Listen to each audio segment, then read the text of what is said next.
Salam sejahtera di dalam Tuhan Yesus. Kita tetap bersukacita karena hari Sabat telah kita lalui, dan sementara kita akan menutup akan Sabat ini, biarlah kita belajar akan firman Tuhan, merenungkan akan firman Tuhan, dan dengan demikian kita dipersiapkan untuk memasuki minggu bekerja kita dengan semangat yang baru, dengan tuntunan Tuhan, khususnya melalui firman Tuhan. Nah, firman Tuhan pada kesempatan hari ini saya akan berikan tema oleh setiap kata. Kata siapa ini? Tentu saudara sekalian, kata dari firman Tuhan. Nah, saya akan ambil dari kitab Yakobus 1 ayat 21. Saudara bisa buka di rumah atau saudara juga bisa baca nanti di slide yang ditampilkan. Yakobus 1 ayat 21. Sebab itu buanglah segala sesuatu yang kotor dan kejahatan yang begitu banyak, dan terimalah dengan lemah lembut firman yang tertanam di dalam hatimu, yang berkuasa menyelamatkan jiwamu. Ya, di kitab Yakobus dikatakan bahwa firman Tuhan berkuasa menyelamatkan jiwamu. Ada satu kisah yang sangat memilukan, atau kisah yang menurut saya ini satu hal yang cukup dramatis. Seorang ibu melihat bahwa anaknya bernama Bobby, berumur 5 tahun. Dilihat oleh ibunya bahwa Bobby ini mengalami penurunan selera makan. Bobby sudah tidak lagi mempunyai selera makan yang normal seperti biasanya. Kemudian ibunya melihat bahwa Bobby ini makin lama makin kurus. Dan memang betul timbangannya juga semakin berkurang. Mungkin karena selera makannya yang tidak lagi seperti biasanya. Dan Bobby ini sering demam. Oleh sebab itu ibu ini merasa ada sesuatu yang salah dengan Bobby, dan ia merasa khawatir. Bahkan kekhawatirannya memuncak adalah jangan-jangan anak saya ini kena kanker. Akhirnya Bobby ini dibawa ke dokter untuk diperiksakan. Saudara-saudara sekalian, apa yang disarankan oleh dokter? Setelah dilakukan pemeriksaan, dokter sarankan untuk Bobby di kemoterapi. Memang ada sesuatu di dalam tubuhnya. Dan itu sebabnya dokter sarankan supaya Bobby di kemoterapi. Untuk kemoterapi ini harus dijalani selama kurang lebih 1 tahun. Ini sesuatu yang berat untuk anak kecil, saudara sekalian. Kemoterapi. Ya, bulan pertama, 2 bulan pertama, tentu ada perubahan-perubahan daripada si Bobby ini. Dan tiba pada bulan ke-12 atau memasuki 1 tahun itu, dokter kembali memeriksa si Bobby, dan dokter harus mengambil cairan yang diambil dari tulang belakang di leher ini.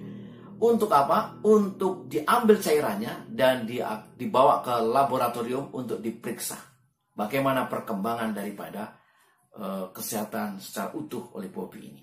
Namun, ini hal yang sangat menyakitkan. Lalu dokter berbicara kepada Bobby, dan dokter bertanya kepada Bobby yang baru berumur 5 tahun itu. Ya, tentu menjelang umur 6 tahun. Karena sudah 1 tahun selama kemoterapi tadi. Dokter bertanya kepada Bobby, Bobby, ini akan sedikit menyakitkan karena akan dimasukkan jarum di belakang leher Bobby atau di bawah tengkorak daripada Bobby. Oh, tidak apa-apa dokter. Tidak apa-apa. Apakah perlu dicukur rambut saya? Karena saya lihat rambut saya sudah mulai tumbuh lagi ini. Dokter katakan, oh tidak Bobby, hanya bagian kecil di bawah saja. Kemudian dokter bertanya lagi, Bobby, karena ini cukup menyakitkan untuk beberapa saat, apakah perlu seorang perawat untuk memegangi Bobby? Tidak dokter, saya berani, dikatakan. Tapi dokter, bolehkah saya meminta permohonan? Dokter katakan, apa itu Bobby? Kalau boleh, sebelum jarum itu ditusuk atau disuntikkan ke tubuh saya mau membaca atau menghafalkan Mazmur 23. Dokter sejenak agak kaget. Oh, boleh saja. Silakan. Kalau begitu. Baik, kalau begitu saya siap.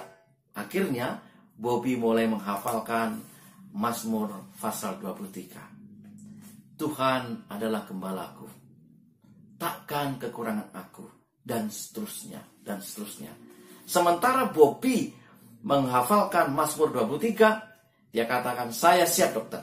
Akhirnya dokter mulai menyuntikkan jarum ke belakang leher daripada Bobby ini di bawah tengkorak. Kemudian memang akan sedikit menyakitkan. Setelah dimasukkan, Bobby sedikit melihat ke dokter dengan ke atas. Lalu dokter bertanya, sakit Bobby? Oh tidak sakit kok, kata Bobby.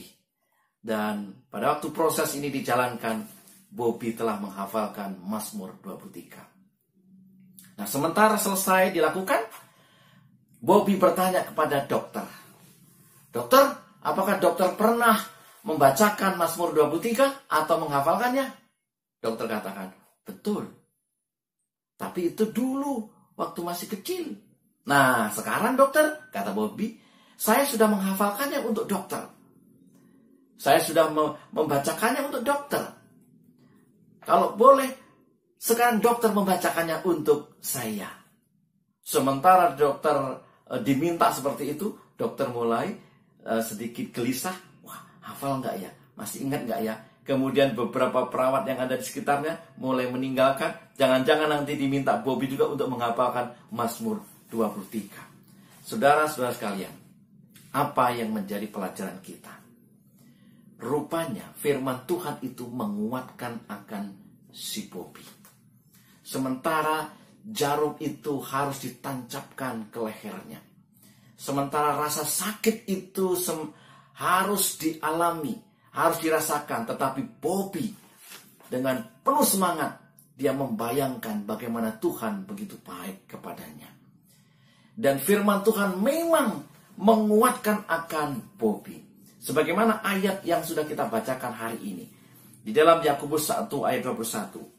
Firman yang tertanam di dalam hatimu, berkuasa menyelamatkan jiwamu, adalah firman juga yang menguatkan akan Bobby. Saudara-saudara yang dikasihi Tuhan, biarlah sepanjang minggu ini kita berjalan di dalam tuntunan kebenaran firman Tuhan. Bacalah firman Tuhan. Kalau perlu, hafalkan firman Tuhan. Mungkin ada di antara kita pandai menghafal firman Tuhan. Hafalkan. Tapi kalau ada yang memang tidak kuat dalam ilmu hafalan, boleh dibacakan. Tetapi intinya adalah firman Tuhan berkuasa mengubah, menguatkan, menghibur akan hidup kita. Itu juga yang dirasakan oleh Bobby. Sepanjang minggu ini, biarlah kita dikuatkan oleh firman Tuhan. Biarlah firman Tuhan menuntun kita. Biarlah firman Tuhan memberikan pencerahan bagi hidup kita. Sementara kita menghadapi dunia yang semakin hari semakin tidak menentu, firman Tuhan akan menolong kita. Raja Daud katakan, firman-Mu itu pelita bagi kakiku dan terang bagi jalanku. Mari kita tunduk kepala dan kita berdoa. Terima kasih ya Tuhan untuk firman yang begitu indah. Kami dikuatkan melalui firman Tuhan. Biarlah firman-Mu terus terngiang di dalam pikiran kami, di hati kami. Dan kami boleh menjadi pelaku firman. Berkati sepanjang minggu pekerja kami, minggu pelayanan kami, dan minggu-minggu yang akan kami hadapi. Ampuni pelanggaran dosa kami. Dalam nama Yesus kami berdoa. Amin. Saudara-saudara yang dikasihi Tuhan, tetaplah semangat, tetaplah bersukacita, tetaplah bersyukur, tetaplah berdoa, dan juga tetaplah baca firman Tuhan. Sementara firman Tuhan akan menolong kita menjadi umat-umat yang berpengharapan. Tuhan memberkati kita.